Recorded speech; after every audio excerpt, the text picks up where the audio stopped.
Bienvenido a un nuevo video en donde hoy vamos a estar leyendo el capítulo número 6 de este excelente y gran libro, La mente como medicina. Si lo estás viendo por YouTube y no viste los capítulos anteriores, bueno, podés ver los capítulos anteriores, por más que este también está bueno. Vamos a ir leyendo y comentando como venimos haciendo. Cualquier comentario que tengas para hacer sobre lo que venimos hablando, ponelo en comentarios y lo voy a estar leyendo porque siempre está bueno tener como un feedback y también enriquecernos, ¿no? Porque hay muchas experiencias de este tipo que tiene que ver con la mente, con la salud, con las enfermedades y demás. Así que vamos a empezar con el capítulo número 6. Muerte por exceso de trabajo. El trabajo contra natura produce demasiado estrés, dice Bhagavad Gita. Ya conoces el perjuicio para tu salud de los riesgos laborales. El soldado muere en la batalla, el policía queda atrapado en el punto de mira del criminal, un albañil cae desde un edificio de 20 plantas, un investigador experimenta un accidente a raíz de un riesgo biológico y termina con una rara enfermedad infecciosa.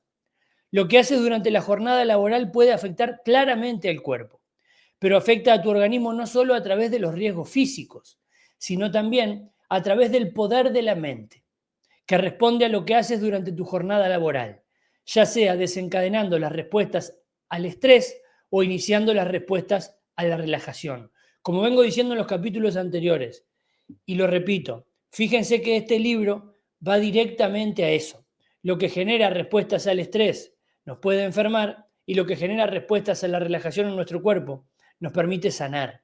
Y esas respuestas al estrés o a la relajación, en general, ¿sí? En general, tienen que ver con percepciones a nivel mental, ¿sí? Por eso la mente juega un rol fundamental en eso. Sabes que el trabajo tiene el potencial de estresarte, pero también debes haber experimentado momentos en el trabajo, cuando estás haciendo lo que te gusta, en los que fluyes. Tienes una sensación de misión y propósito y te sientes agradecido por estar haciendo algo que te importa. Estas sensaciones benefician al organismo tanto como lo perjudican las respuestas al estrés. Todos sabemos que el estrés en el trabajo es un veneno que puede traducirse en síntomas físicos. Cualquiera que haya padecido una migraña después del fracaso de una negociación o dolor en cuello y hombros después de una crítica del jefe puede atestiguarlo. Pero, ¿alguna vez tu médico te ha prescrito hacer el trabajo que te gusta como tratamiento de un tumor? ¿O te ha sugerido que dejar tu trabajo podría curarte del síndrome del intestino irritable? ¿Cuándo fue la última vez que se te diagnosticó que el estrés en el trabajo era la raíz del ictus o se atribuyó a tu realización profesional la remisión espontánea de tu enfermedad crónica? Tal vez es hora de un cambio de paradigma. Es posible que no hayas pensado demasiado en cómo el trabajo afecta a tu salud. Si estás enfermo, puedes haber supuesto que tu enfermedad es resultado de un defecto en un gen, una mala alimentación o un desequilibrio bioquímico. Y esto en efecto puede ser verdad. Pero el estrés en el trabajo puede ser un factor que haya contribuido, cuando no el agente causal. Te podría sorprender darte cuenta de que la prescripción para tu enfermedad no tiene por qué ser una pastilla o una intervención quirúrgica. Podría ser encontrar nuevas formas de lidiar con el estrés, hacer cambios en tu actual trabajo para reducir la ansiedad o incluso encontrar una nueva profesión. Resulta que realmente puedes trabajar hasta morir. También puedes seguir tu feliz vuelta a la salud. En Japón hay más conciencia sobre el efecto del estrés del trabajo en la salud. Incluso tienen una palabra para describirlo, karoshi, que se define como la muerte por exceso de trabajo. Como muchos de los otros 7.7 millones de japoneses que se dejan la piel en semanas laborales de más de 60 horas, Satoru Hiraoka era un buen trabajador, de aquellos que daba prioridad a la empresa antes que a la familia, a la vez que excluía cualquier frívola idea como el tiempo de ocio, las salidas de fin de semana o los días de vacaciones. Durante más de 28 años, Hiraoka, un mando intermedio en la fábrica Seiko de Tsubakimoto, en Osaka, trabajó diligentemente de 12 a 16 horas al día, a menudo pasando de las 95 horas de trabajo semanales. No es una exageración. La revisión de las fichas de control horario de Hiraoka reveló que en el año antes de su prematura muerte llegó a trabajar más de 1.400 horas extras. Como empleado perfecto que era, nunca llamó para decir que estaba enfermo, nunca se tomó el día libre por resaca, ni faltó al trabajo para asistir a una obra de teatro escolar de sus hijos. Era el Kihyo Senchi, soldado corporativo ideal. Pero un día, el 23 de febrero de 1988, después de 15 horas laborales, aquel hombre de 48 años de edad llegó a casa del trabajo y sufrió lo que los médicos llaman insuficiencia cardíaca súbita. Murió en el acto. La muerte de Hiraoka y la de cientos de miles más como él podría haber pasado desapercibida si no hubiera sido por un grupo de especialistas en medicina laboral japonesa y cardiólogos que estaban estudiando este fenómeno. Estos médicos se dieron cuenta de que la gente con una sobrecarga de trabajo presentaba mayor riesgo de morir de episodios cardiovasculares o cerebrales inesperados, como un infarto de miocardio o un ictus. El primer caso se había comunicado en 1969, cuando un trabajador murió de un ictus a la edad de 29 años. Pero no fue hasta 1987 que el Ministerio de Trabajo de Japón empezó a recoger datos estadísticas sobre el karoshi. Desde entonces, se estima que se dan unos 10.000 casos de karoshi cada año. Algunos abogados y expertos en la materia afirman que el número de muertes por el karoshi en Japón iguala o excede cada año a las causadas por accidente de tráfico. Fíjense lo interesante de esto, ¿no? Porque muchas veces sucede estas cosas de muertes súbitas y demás, y es como que, ay, se murió súbitamente, ¿no? ¿Qué pasó? No entendemos, si estaba sano, si esto, lo otro. Bueno, puede venir directamente por una persona que trabaja mucho, que trabaja más de la cuenta, y que eso le lleva, bueno, probablemente, como vamos a ir leyendo ahora, entiendo yo por lo que venimos leyendo, le lleva a poner su cuerpo en un modo de estrés prácticamente que crónico y genera estas cosas. Según Junichiro Tajiri, responsable del Instituto de Estudio Médico Social en Osaka, las víctimas del karoshi suelen ser por lo general hombres sanos de entre 40 y 50 años, mandos intermedios en puestos estresantes que les requieren jornadas laborales de más de 12 horas, 6 o 7 días a la semana. Justo antes de morir, la mayoría refieren diversas combinaciones de mareo, náuseas, cefaleas intensas y dolor de estómago. En el 95% de los casos del karoshi, la muerte sobreviene dentro de las 24 horas del inicio de los síntomas intensos, aunque estos van precedidos, a veces, de síntomas más leves. En un artículo del Chicago Tribune, Tajiri afirmó: en todos los casos se trataba de hombres sanos, sin signo alguno de enfermedad. Simplemente se forjaron el camino a la muerte. La viuda de Hiraoka es una de tantas japonesas que presentaron una reclamación por el karoshi, solicitando una indemnización por accidente laboral. Pero, dado que el karoshi no es propiamente una enfermedad, es un gran grupo de lo que se cree que son alteraciones fisiológicas inducidas por el estrés y que, a menudo, es difícil de probar que la muerte de una víctima está directamente relacionado con demasiado estrés o exceso de horas de trabajo, estas indemnizaciones pueden ser más difíciles de obtener que las que se otorgan a la gente que muere de un accidente laboral. Sin embargo, dado que las reclamaciones por el karoshi están aumentando, las indemnizaciones de por sus víctimas también. ¿Cómo hay que empezar a ver el tema de la salud desde un lugar mucho más amplio? Justo ayer veía una entrevista que alguien decía: conozco muchas personas que tienen mucho dinero y que son millonarias en dinero, muchas. Una persona que conocía muchas personas, pero son presas de lo que tienen que hacer para seguir manteniendo todo eso y pasan todo el día estresadas y demás. Entonces, esto pasa mucho y a mucha gente le pasa, como esta cosa de poder pararnos a reflexionar, ¿no? Y por ejemplo, en el trabajo directamente, estoy trabajando mucho y esto me permite tener mucho dinero, por ejemplo, ¿no? Ahora, si ese trabajar mucho, por ejemplo, te estresa, como decía también otra persona en una entrevista, no quiero ser el más rico del cementerio, ¿no? Es como, ¿vale la pena a veces trabajar tanto para tener cosas que son cosas materiales, por ejemplo, pero que en realidad te quitan salud, ¿no? Y acá podemos estar reflexionando varios días seguidos, pero está bueno a veces parar y reflexionar, ¿eh? Porque como venimos leyendo en este libro, acá el tema, por ejemplo, de los vínculos sociales sanos, si vos, por ejemplo, trabajás mucho y ese trabajar mucho no te permite tener tiempo para ocio, vínculos sociales sanos y demás, es un tema que está bueno para reflexionarlo, ¿eh? A no ser que tengas directamente una necesidad real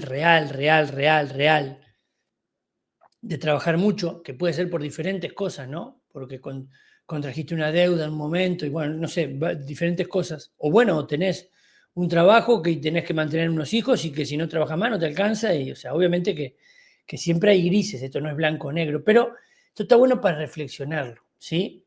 Teniendo en cuenta cuáles son todas las patas que mantienen un buen estado de salud, está bueno reflexionar. Muerte por exceso de trabajo en Estados Unidos. No solo los japoneses se forjan un camino hacia la muerte, y este no es un fenómeno nuevo. En junio de 1863, o sea, fíjense hace algunos cuantos años, un periódico londinense publicó una historia titulada Muerte por una simple sobrecarga de trabajo, que narraba la historia de una mujer de 20 años que murió después de jornadas laborales de 16 horas de media, hasta turno de 30 horas en temporada alta, en una fábrica textil. Si bien esto puede sonar como el material para las novelas de Dickens, la verdad es que está sucediendo actualmente en Estados Unidos, al igual que en Japón o en Inglaterra. La era de la información nos ha convertido en adictos al trabajo, que ya no disponen del respiro forzoso del correo postal y las notas entregadas a mano. Ahora, ya no solo son los médicos los que están de guardia 24 horas al día y 7 días a la semana. Somos la mayoría de las personas. La llegada del correo electrónico, los teléfonos móviles, los busca, los aparatos de fax, los ordenadores portátiles y las tabletas implica que estamos disponibles casi todo el tiempo y cada vez más la mala salud del empleado lo refleja. No es que la mala salud implica al trabajador acudir al puesto de trabajo. Un estudio llevado a cabo por la compañía de seguros médicos Oxford Health Plans reveló que 1 de cada 5 estadounidenses acuden al trabajo tanto si están enfermos como si están lesionados o deben ir al médico ese día. 1/3 de los empleados estadounidenses tienen el mismo tipo de obsesión por el trabajo, de forma que dejaron de utilizar el tiempo de vacaciones acumulado, de acuerdo con una encuesta de Expedia.com. De forma parecida, alrededor de la cuarta parte de los trabajadores británicos no utilizaron todos sus días de vacaciones y en Francia muchos hicieron lo mismo. La diferencia es que la mayoría de europeos tienen más vacaciones, un promedio de 26 días para los británicos y de 37 para los franceses, en comparación con los 14 días del estadounidense medio. Otra diferencia es que, así como hay 137 países en los que son obligatorias las vacaciones pagadas, Estados Unidos es el único país industrializado en el que esto no es así. El hecho de no tomarse un descanso, en efecto, se ha asociado con la muerte prematura. Un estudio publicado en The Psychosomatic Medicine en 2000 examinó a 12.000 hombres durante 9 años y descubrió que aquellos que no disfrutaban de sus vacaciones anuales presentaban un 21% más de riesgo de muerte por cualquier causa y eran un 32% más propensos a morir de un infarto. ¿Mm? Y poco se habla de estas cosas, ¿eh? En otro estudio publicado en el American Journal of Epidemiology, los investigadores de Johns Hopkins evaluaron los datos recogidos de pacientes del estudio del corazón de Framingham durante un periodo de 20 años y encontraron que las mujeres que hacían vacaciones cada 6 años o con menos frecuencia eran por lo menos 8 veces más propensas a padecer una cardiopatía coronaria o un infarto que las que tomaban vacaciones 2 veces al año. Hay una buena razón por la cual Workaholics Anónimos, Adictos al Trabajo Anónimos, es actualmente un programa en Estados Unidos, así como en muchos países. Aunque la mayoría de los datos sobre el karoshi proceden de Japón, la Organización Internacional del Trabajo ha publicado datos estadísticos que demuestran que Estados Unidos supera con creces a Japón en cuestión de sobrecarga de trabajo. Los médicos y el gobierno estadounidense aún tienen que reconocer el karoshi como una enfermedad inequívoca y adjudicar una indemnización a los trabajadores, tal como lo hacen los japoneses. Y dado que no seguimos la pista, es complicado calcular la frecuencia con la que el estrés en el trabajo se manifiesta como muerte en Estados Unidos. Pero puedes apostar lo que quieras a que afecta a la salud de muchos. Y sí, es que lamentablemente hay muchas cosas que no se pueden medir, ¿ok? Por diferentes circunstancias, como por ejemplo en este mismo libro cuando menciona todo lo que tiene que ver con el placebo, que la verdad que no se pueden hacer estudios directamente para probar el placebo y el nocebo, porque no son éticamente responsables y porque uno no va a hacer un estudio para ver si la gente se muere o no. Y a veces, muchas veces se saca el placebo, como veíamos en el libro, se saca a la gente que puede responder más al placebo. Entonces hay muchas cosas que no se pueden medir y estamos tanto en que si no lo puedo medir entonces no vale, que muchas veces nos cerramos a estas cosas. Si no lo puedo medir, no, bueno, se murió porque se cayó como decía el libro, ¿no? De un andamio, entonces es un accidente laboral, por lo tanto se murió por el trabajo. Pero claro, un infarto causado por un estrés arrastrado durante mucho tiempo del trabajo, y también es una muerte causada por el trabajo, pero no es medible tan fácil, no es medible como tal, porque aparte también después entra lo de, bueno, a ver, pero puede ser estrés por el trabajo, sí, pero también puede ser estrés porque no se lleva bien con la pareja o lo que sea. O sea, entonces es como, pero bueno, hay que tener en cuenta estas cosas. Tipos de estrés laboral. La gente que experimenta estrés en el trabajo está desencadenando respuestas al estrés de forma repetida durante toda la jornada laboral. Imagina a un fiscal de cara congestionada y barrigón gritando a una testigo llorosa, como un personaje de dibujos animados sacando vapor por las orejas, hasta que el fiscal se desploma en medio de la sala del tribunal, fulminado por un ataque cardíaco. ¿Y qué hay del corredor de bolsa de Wall Street que se pasa 16 horas al día gritando como un energúmeno hasta que se dispara su presión arterial y sufre un ictus a la edad de 42 años? Las esposas de oro existen y muchos profesionales con grandes facultades empiezan a trabajar al amanecer y terminan a la hora de acostarse, lo que supone semanas de 100 horas laborales a cambio de sueldazos. Otros, menos privilegiados, se dejan la piel en el trabajo de la misma forma, pero sin el fantástico sueldo.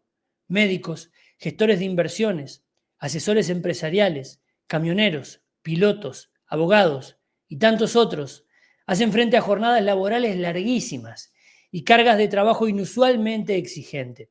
Bueno, esto pasa mucho con los médicos, ¿no? Hay médicos que tienen una carga laboral impresionante, que trabajan horas y horas y horas y no duermen o duermen en un cuartito que está ahí atrás del hospital donde están haciendo la guardia y después terminan, les pasa factura todo el tema de salud mucho, ¿eh? Los factores laborales estresantes varían, pero el estrés afecta al cuerpo de la misma forma. Existe el estrés provocado por los conflictos interpersonales, como el que experimentan los abogados, los recaudadores, los representantes del servicio al cliente o cualquier persona acosada por compañeros de trabajo, supervisores o clientes. Hay el estrés que experimenta la gente con carreras profesionales de alto riesgo, como en el caso de médicos, enfermeras, bomberos, soldados profesionales, controladores aéreos, pilotos de líneas aéreas comerciales y abogados penalistas, en que un movimiento en falso puede arruinar la vida de otro.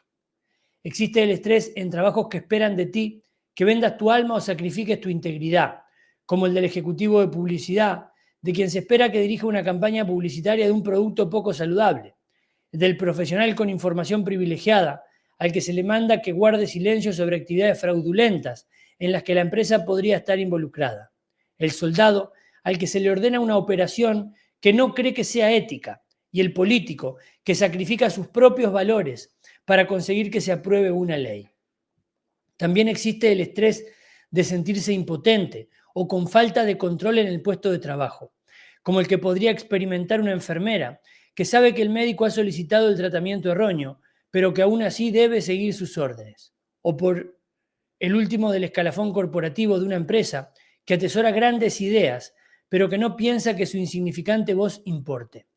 Otros tipos de estrés entran en la categoría de limitaciones organizativas, obstáculos frustrantes y tediosos que se interponen en el camino de obtener un trabajo bien hecho, como la intromisión de los compañeros de trabajo, restricciones en el acceso de la información necesaria o la falta de autoridad para hacer lo que hay que hacer a fin de completar una tarea de forma satisfactoria. Existe el estrés de la confusión de funciones, que aparece cuando no entiendes lo que se espera de ti o no sabes si estás cumpliendo las expectativas. También está el estrés de los mensajes conflictivos, cuando diferentes miembros de un entorno laboral emiten instrucciones contradictorias que te dejan confuso.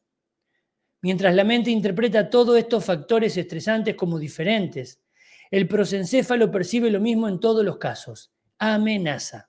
La respuesta fisiológica al estrés se enciende.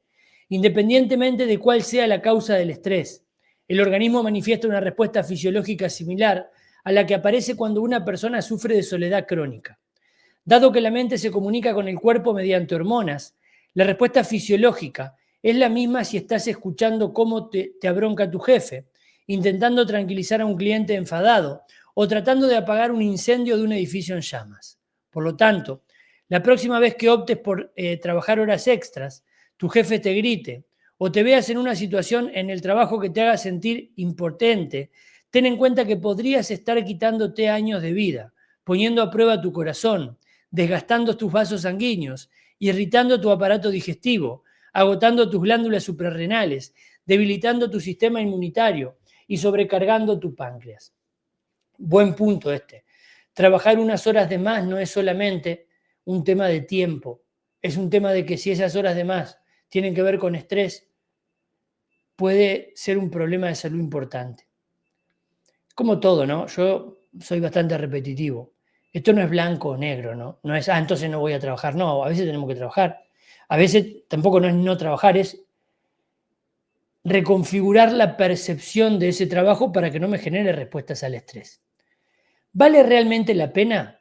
Es fácil racionalizar situaciones estresantes persistentes cuando estás intentando subir en el escalafón corporativo, luchando por mantener tu puesto de trabajo en una situación económica en recesión o preocupándote por cómo pagar el alquiler si no llegas a los objetivos de ventas.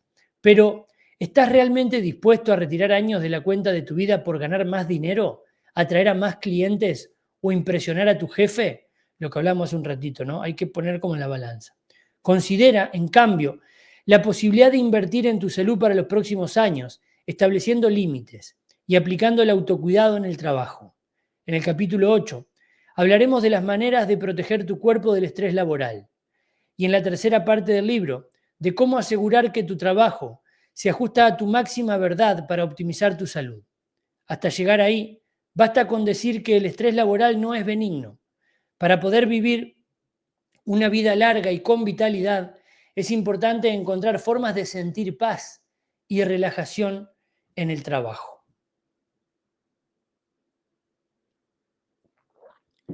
Síntomas típicos del estrés laboral. Cuando se expone al estrés laboral, el cuerpo se susurra antes de empezar a gritar. Antes de venirte abajo de un ataque al corazón, caer en redondo a causa de un ictus o terminar con cáncer, es probable que experimentes síntomas físicos más leves, como dolor de espalda, dolor de cabeza, vista cansada, insomnio, cansancio, mareo, alteraciones del apetito y molestias digestivas. Considera los siguientes síntomas como signos de advertencia que se están gestando enfermedades más graves. Dolores de espalda. Varios estudios han demostrado que los dolores de espalda, como los relacionados con la artritis y la fibromialgia, aumentan en respuesta a factores estresantes diarios como los laborales. Se cree que la relación entre el estrés laboral y los dolores de espalda, así como otros tipos de dolores en el aparato locomotor o artromialgias, estriba en que la tensión repetida y la activación del eje hipotálamo hipófiso suprarrenal hacen que se agote el cortisol y aumente la concentración de prolactina, elevando la sensibilidad del cuerpo al dolor por depresión del sistema inmunitario y aumento de la inflamación. Dolores de cabeza o cefaleas. Como puede atestiguar cualquiera que haya pasado una noche en vela y sufrido migrañas, el estrés por trabajo también puede provocar dolores de cabeza. Lo más probable es que se deba a la hipersensibilización de las vías de transmisión de señales de dolor en el cerebro en los momentos de estrés. Una vez que el cerebro está hipersensibilizado a los estímulos dolorosos, incluso el más ligero pinchazo puede excitar los nervios del cerebro, provocando dolor y tensión muscular. Otro puede ser la tensión ocular. El estrés ocupacional también puede conducir a la tensión ocular, que incluye picor, pesadez e irritación de los ojos, así como visión borrosa o doble. Y se cree que se debe a la inflamación y al aumento de respuesta a los estímulos del dolor en los ojos y alrededor de los mismos. Algunas tareas propias de ciertos puestos de trabajo, como el uso de ordenadores, también pueden aumentar la fatiga de los músculos oculares. Insomnio. El estrés laboral representa la principal causa de falta de sueño. Un estudio sueco reveló que del 10 al 40% de la población en edad laboral comunicaba padecer insomnio. La teoría de los científicos es que las mayores concentraciones de corticotropina y cortisol liberadas a causa de la respuesta al estrés reducen el pico de melatonina nocturno necesario para un sueño tranquilo y sosegado. Cansancio. Es obvio que si el trabajo te quita sueño, probablemente te sentirás cansado, pero hay otros factores fisiológicos que también pueden hacerte sentir cansado cuando estás estresado por el trabajo, incluso si estás durmiendo bien. Aunque no se comprende bien su mecanismo, el cansancio es uno de los síntomas más frecuentes que experimenta la gente con estrés laboral. Asimismo, este también aumenta el riesgo de padecer el síndrome de fatiga crónica. Las teorías existentes relacionan el cansancio asociado al trabajo con el agotamiento de los niveles de cortisol, así como con la predisposición genética al cansancio mediada por el estrés. Lo que está claro es que las personas responden a las alteraciones químicas causadas por el estrés de una única manera, por lo que algunos son más propensos a sentir cansancio derivado del estrés laboral que otros. Mareos. Como si algunos trabajos no fueran lo suficiente mareantes, el estrés laboral hace que algunas personas experimenten mareos. Se cree que como consecuencia de alteraciones en la frecuencia cardíaca, la presión arterial y la frecuencia respiratoria, por la estimulación del sistema nervioso simpático. Los trastornos en estas constantes vitales, en concreto el aumento de la frecuencia respiratoria, pueden llevar a la hiperventilación, lo que altera el equilibrio ácido-base del organismo, perturbando las respuestas del sistema nervioso al equilibrio y la coordinación a través del cerebelo y del octavo par craneal. Trastornos del apetito. Vamos viendo cómo en todo, influye en todo. En función de tu fisiología, el estrés laboral puede aumentar o disminuir el apetito, dando lugar a pérdidas o ganancias de peso. Aunque la respuesta más frecuente a este tipo de estrés es la pérdida del apetito. El 21% de las personas que respondieron el cuestionario de un estudio comunicaron pérdida del apetito después de un acontecimiento estresante.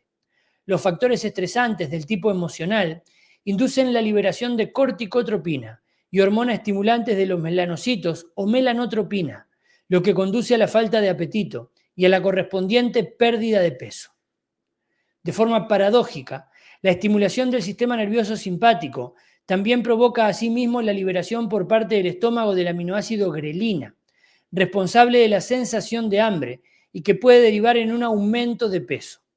Mientras que estos mecanismos entran en juego al iniciarse el estrés laboral crónico también afecta al apetito a través del aumento, por el mismo motivo, de la producción de cortisol. Cuando la concentración de esta hormona aumenta, lo hacen a su vez las grasas almacenadas del organismo, y al agotarse el cortisol, la liberación del péptido leptina constituye la señal que informa de que el cuerpo ya tiene bastantes reservas y se inhibe el apetito.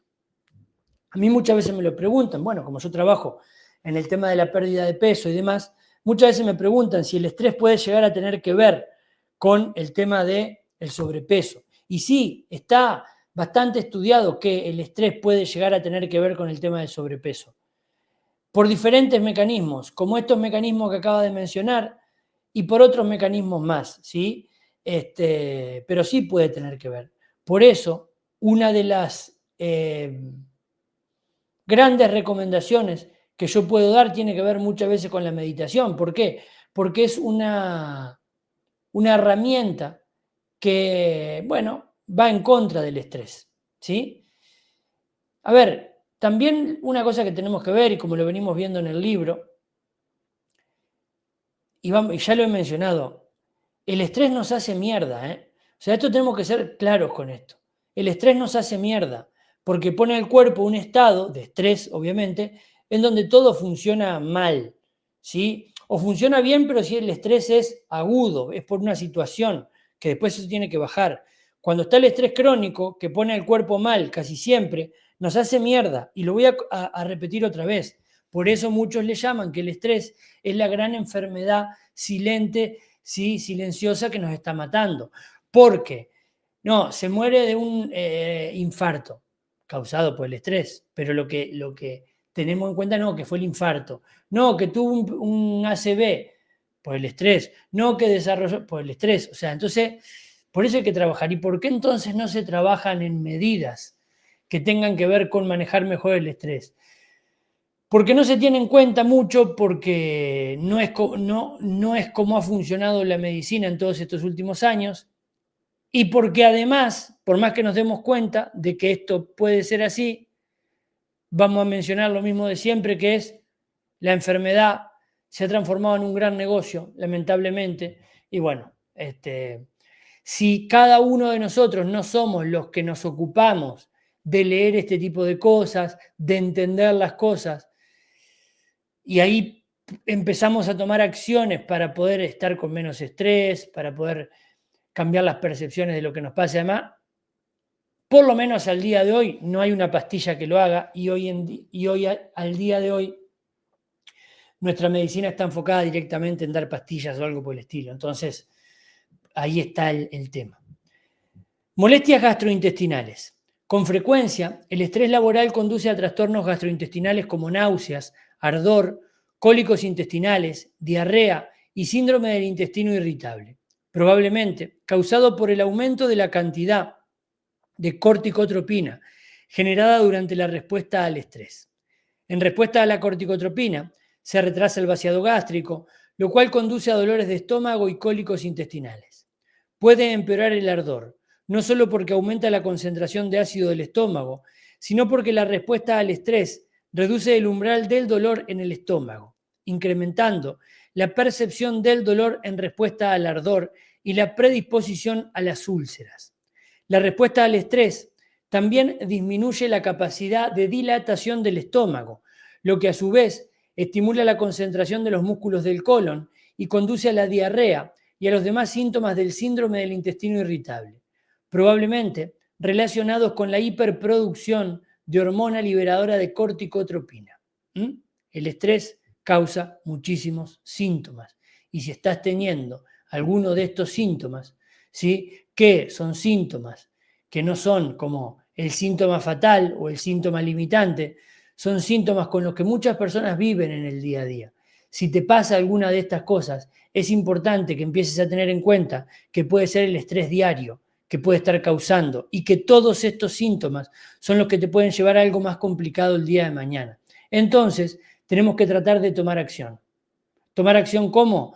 Reflexionando sobre si lo que estoy haciendo, estoy trabajando mucho, si vale la pena, reflexionando sobre cómo estás trabajando las horas que estás trabajando, la importancia que le estás dando a las cosas que le estás dando, las relaciones que tenés con tus compañeros de trabajo que a veces te estresan, pero si te estresan, cómo reconfigurar esas relaciones en el sentido de lo que percibís y la importancia que le das, porque muchas veces pasa que no, es que mi compañero de trabajo me estresa. Ok, tu compañero de trabajo te estresa, y puede ser que tengas un compañero de trabajo que no sirve para nada, que es un idiota, lo que sea, pero también tiene que ver con cómo nosotros elegimos pararnos frente a esa situación. Muchas veces, al cambiar el cómo elegimos pararnos frente a esa situación, cambiamos esa percepción que tenemos, y capaz que el estrés es mucho menos y la situación sigue siendo la misma. Porque, como dicen por ahí, no hay hechos, en la vida no hay hechos, hay percepciones, ¿sí? O sea, lo que pasa es lo que pasa. Lo que me afecta o no es lo que yo interpreto de lo que pasa. porque en mi mente hay un filtro. Por eso es que muchas veces sucede que hay personas que dicen, ¿en serio te enojas por eso? O sea, ¿de verdad te enojas por eso? No tiene sentido que te enojes por eso, porque una persona lo dice desde una percepción y otra persona lo dice desde otra percepción. Por eso a veces hasta incluso hablar nos permite tener otros puntos de vista y esos otros puntos de vista son los que nos tranquilizan. ¿Eh? Porque obviamente para una persona una situación chiquita así puede ser una cosa súper grande que le caga la vida y capaz que necesita ponerlo en contexto como para darse cuenta de que no tiene que estresarse por eso. ¿Eh? Pero bueno, seguimos.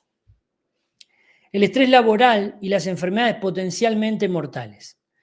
A pesar que los dolores de espalda, las molestias digestivas y el insomnio puedan no dar la impresión de problemas de salud graves, son signos precoces de advertencia, resultado de la respuesta del cuerpo al estrés. Estos síntomas son parecidos a los que experimenta la gente solitaria. El estadounidense medio experimenta cada día 50 episodios breves derivados de la respuesta al estrés. Y las personas que se encuentran solas o aquellas con estrés laboral excesivo, aún más, lo que requiere que el cuerpo dedique un esfuerzo al mantenimiento de la homeostasis saludable.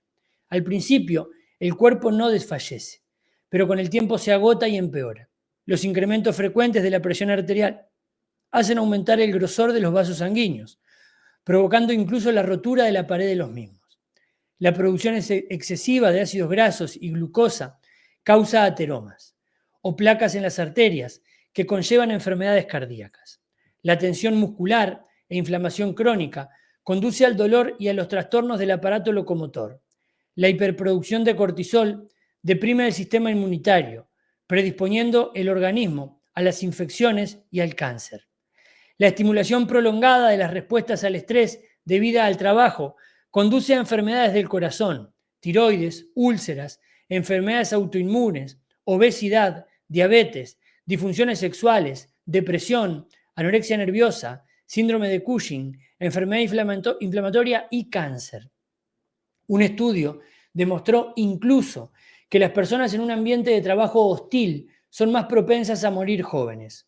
Otro estudio de 7.000 personas reveló que, aunque tener empleo suele ser mejor para la salud que no tenerlo, es preferible no tener empleo que trabajar en puestos mal pagados, exigentes y faltos de compañerismo, donde uno siente que le falta poder o control. Por lo tanto, aunque puedas disfrutar del sueldo de un trabajo estresante, ten en cuenta que puedes estar pagando un precio aún mayor del que te están pagando por ese trabajo. Esto yo lo hablaba hace un rato, ¿no? Esta cosa de, en el caso de que seas una persona que le va bien económicamente y gana mucho dinero, reflexionarlo en el sentido de hasta qué punto esto vale la pena, ¿no? En el caso de que te estés estresando. Hay gente que tiene la posibilidad de ganar mucho dinero con un trabajo que ama y que no le estresa. Eso es fantástico, obviamente. Pero hay que reflexionarlo esto, ¿sí? Ver realmente qué es lo que querés para tu vida, el tema de disfrutar tiempo en familia, en amigos, ¿no? Son cosas importantes e interesantes. El estrés económico y la salud.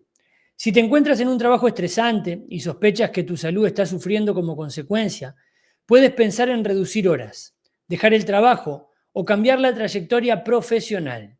Pero si eres una de esas personas, el hombre del saco de tu cerebro de lagartija, prosencéfalo o cerebro instintivo, puede que te susurre al oído palabras malignas como: no puedes permitirte dejarlo, idiota.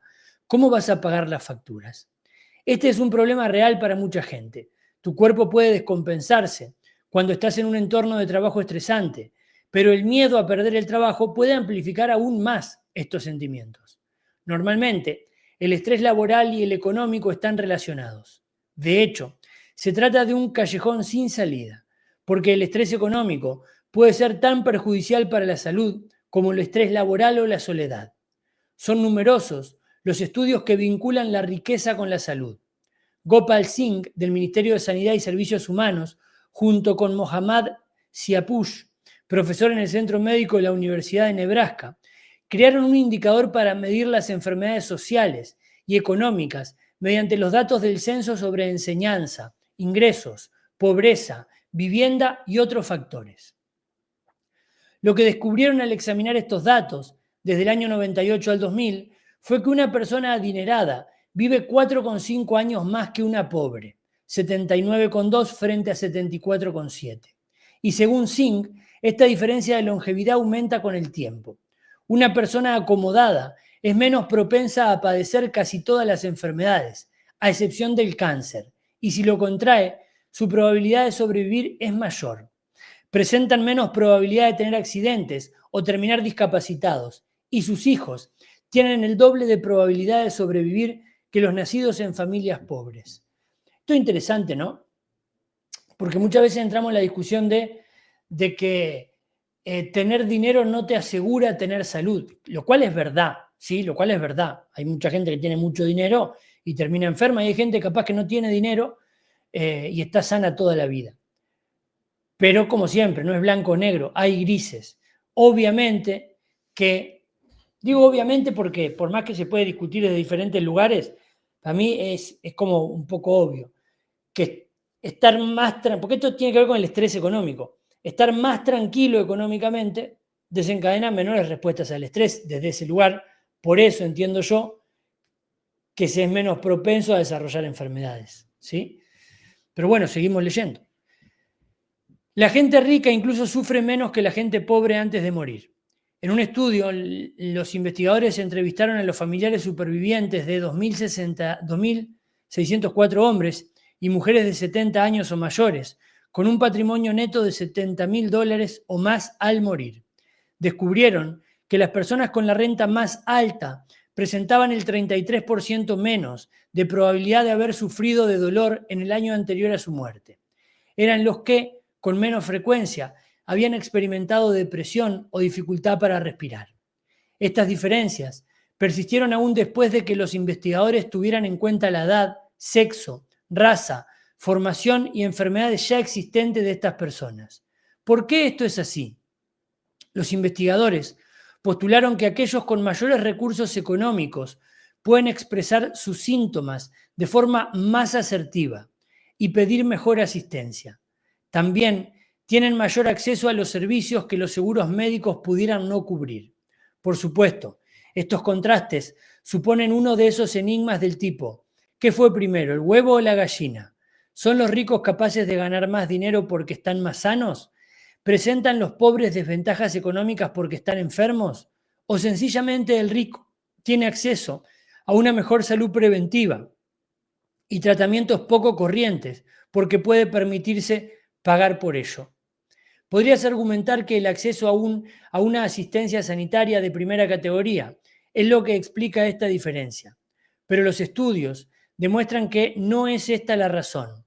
A igualdad de beneficios del seguro médico, las personas situadas en los escalafones más altos de la jerarquía empresarial están más sanos que los de los puestos más bajos. Algunas autoridades sanitarias creen que el asesino es la propia desigualdad social. Es posible que la gente con una peor posición socioeconómica tenga la sensación de tener menos control sobre su vida y esté más preocupada por sus necesidades básicas, lo cual dispara la respuesta del cuerpo al estrés. Sí, obviamente, lo que tiene que ver con las percepciones y la sensación de tener menos control tiene que ver con una percepción y con ideas y con creencias y con pensamientos, lo cual incide, obviamente que sí. Podrías estar estresado porque acabas de declararte en bancarrota. Ha caído el precio de tus acciones, has bajado de categoría, estás en el paro o no puedes permitirte poner un plato en la mesa. Pero incluso si ninguna de estas cosas suceden, puedes estar estresado por la mismísima idea de que ocurran. El cuerpo no puede diferenciar entre el estrés económico percibido, miedo a terminar arruinado, y el estrés económico auténtico. Estás realmente arruinado. En cualquiera de los dos casos, la respuesta al estrés se activa de forma prolongada y se traduce en enfermedad. Pero no tiene por qué ser de esta manera. Aunque no puedas cambiar tu situación económica de la noche a la mañana, puedes cambiar cómo tu mente responde a la preocupación por el dinero. Bueno, esto tiene que ver mucho con esta frase de sufrimos mucho más por lo que imaginamos que por lo que verdaderamente pasa. Acá lo dice claro. Ya sea que proyectás estar mal económicamente o que realmente lo estés, cualquiera de las dos cosas genera estrés que te puede enfermar. Pero muchas veces cuando uno lo proyecta eso no termina siendo real, pero el estrés que viviste sí es real y sí te puede haber enfermado. Entonces, por eso también muchas veces se nos dice que tratemos de vivir el presente y hacer lo que tengo control hoy acá. Y que si proyectamos, proyectemos cosas lindas, no cosas feas. ¿Sí? ¿Para qué? Bueno, para que también esas expectativas que inciden nos lleve a cosas mejores y a tomar mejores decisiones. Trabajadores felices, trabajadores sanos. Como cabe esperar, los ambientes laborales que evitan mancillar a los trabajadores fomentan la creatividad, permiten la flexibilidad y promueven las relaciones positivas entre departamentos, también se han vinculado a una mejor salud del empleado. Aquellos con programas eficaces de bienestar para el trabajador, asociados a incentivos económicos como Safeway, una de las mayores cadenas de supermercados estadounidenses, obtienen ventajas por mejorar la salud de sus empleados. También existen pruebas de que mientras que el estrés laboral puede literalmente matarte, hacer el trabajo que te encanta podría salvar tu vida. Permiso, voy a tomar un poquito de agua para salvar mis cuerdas vocales.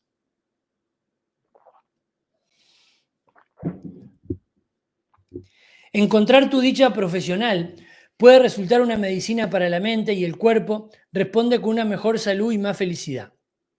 La investigadora sobre la felicidad, Sonja Lyub, una investigadora, autora de La ciencia de la felicidad, afirma que la gente que lucha por algo importante a nivel personal y profesional es más feliz que la gente que no tiene sueños ni aspiraciones sólidas. Ella arguye, detrás de cada persona feliz encontrarás un proyecto. Qué bueno esto, ¿eh? Y si será así, ¿eh? Si será así. A mí me pasa que cada vez que empiezo como con algún proyecto nuevo, con ideas nuevas, es como que me genera toda una motivación, una sensación linda. Los estudios demuestran que el proceso de trabajar por un objetivo y participar en experiencias laborales estimulantes y que no supongan un reto es tan importante como realmente lograr lo que se desea. La lucha entusiasta por alcanzar objetivos nos aporta la sensación de misión, de dedicación, de ser parte de algo superior a nosotros mismos. Y los estudios muestran que esto aumenta la sensación de control sobre nuestras vidas, lo que a su vez se sabe afecta a la salud de nuestro cuerpo. Cuando tu trabajo consiste en la persecución de objetivos que son personalmente satisfactorios para ti, esto potencia tu autoestima al estar empezando a marcar los primeros pasos de los objetivos que te acercan a tu gran sueño.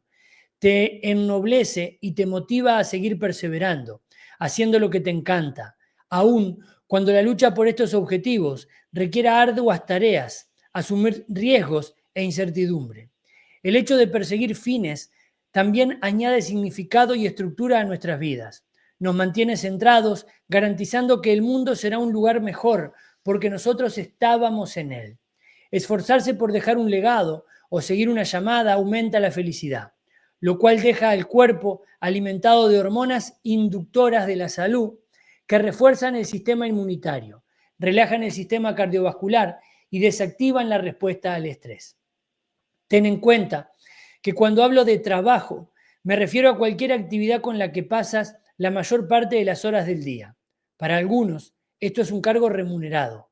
Para otros, podría no estar pagado, pero siguen dejándose la piel en criar a los niños, cuidar de sus padres enfermos o como voluntarios, y estos trabajos pueden ser exactamente igual de estresantes que cualquier otra profesión, con los mismos efectos negativos para el cuerpo.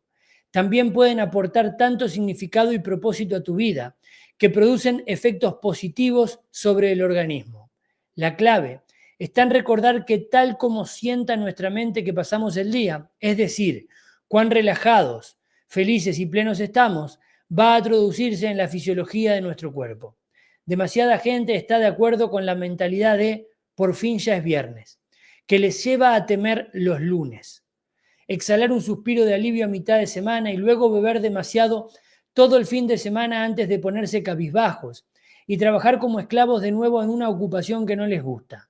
O dejan un trabajo que les encanta para quedarse en casa con los niños solo para echar de menos aquello a lo que renunciaron, lo que conduce a su propia clase de estrés.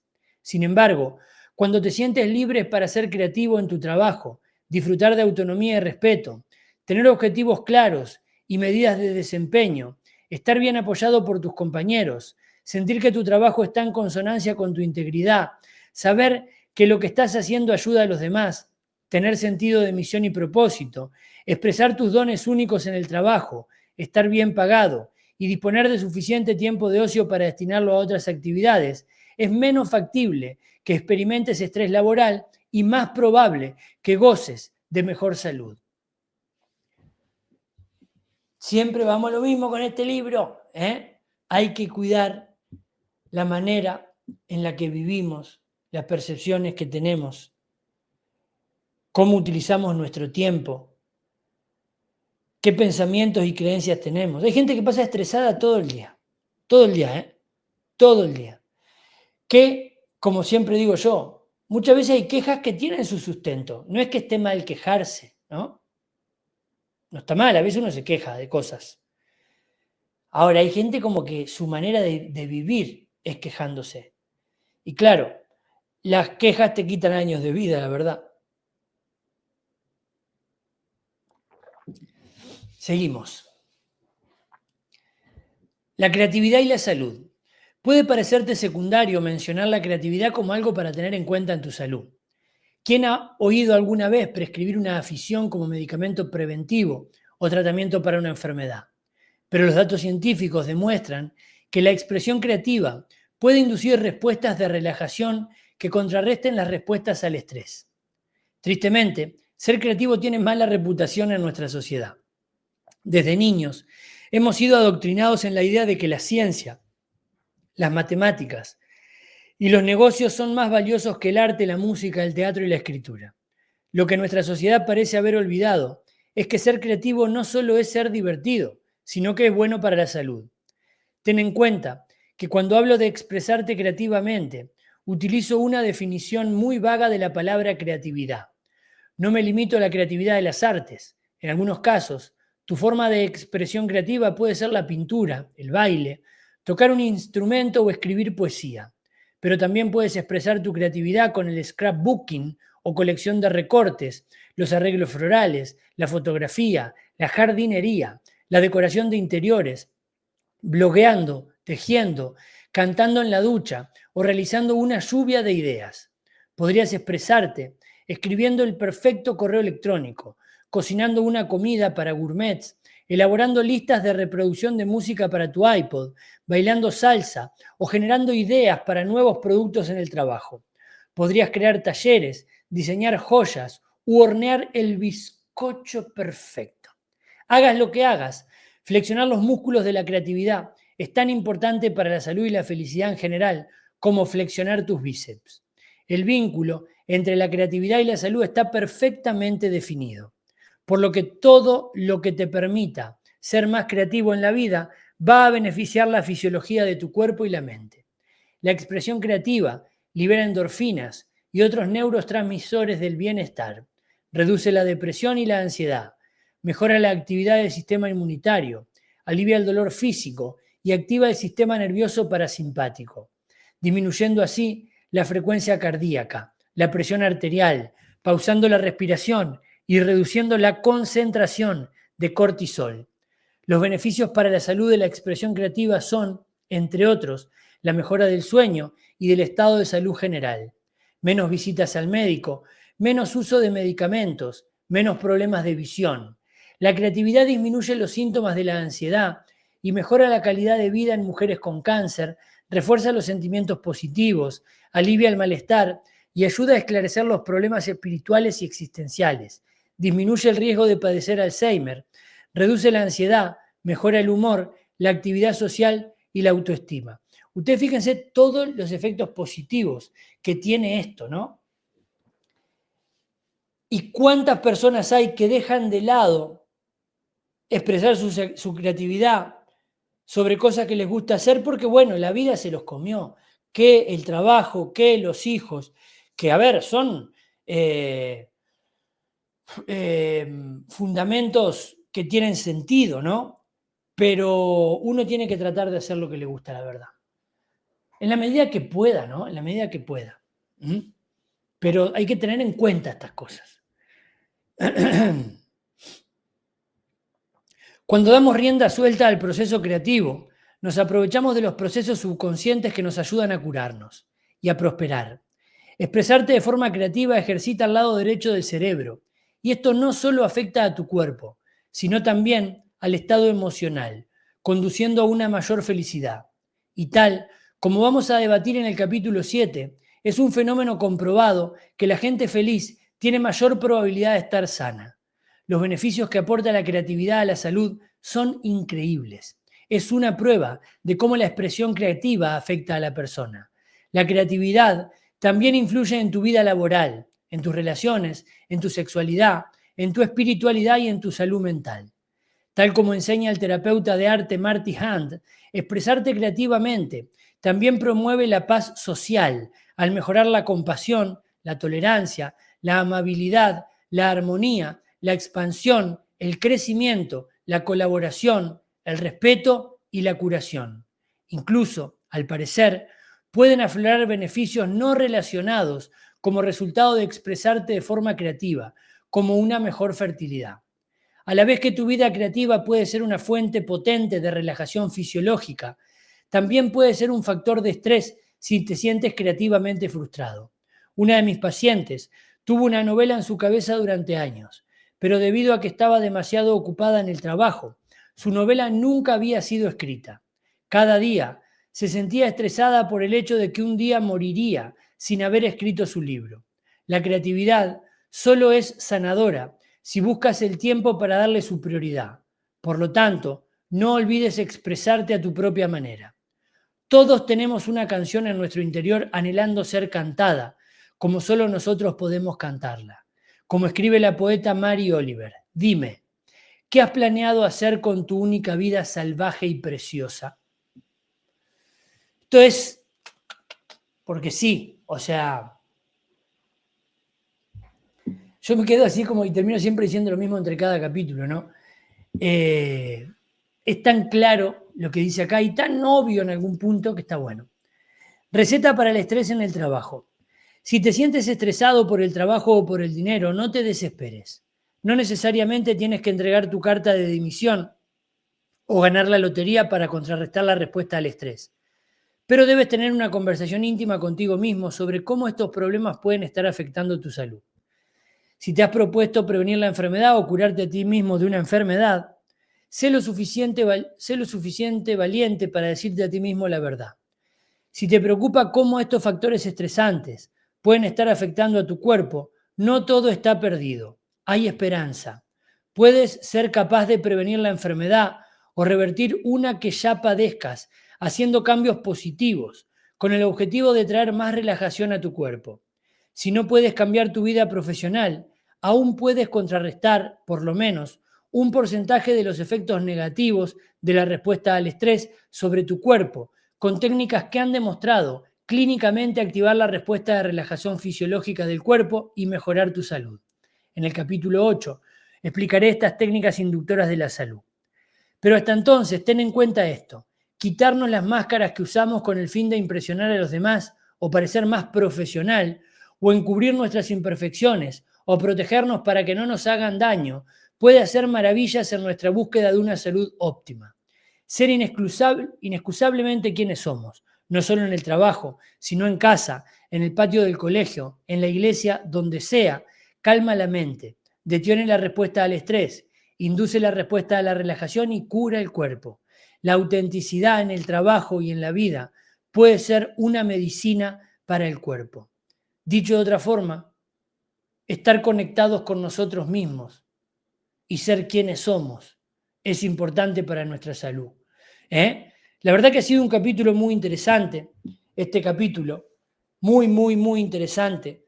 Y como en todos los capítulos y como lo vengo mencionando, tiene que ver directamente. De hecho, escríbanme por acá abajo qué les pareció, si tienen algún comentario para hacer. Pero no, recuerden siempre, lo que me lleva al estrés me va a enfermar. Lo que me hace sentir bien y genera como esa cierta relajación me va a acercar a la salud. Entonces, ir pasando como por todos los aspectos de nuestra vida que tienen que ver con eso.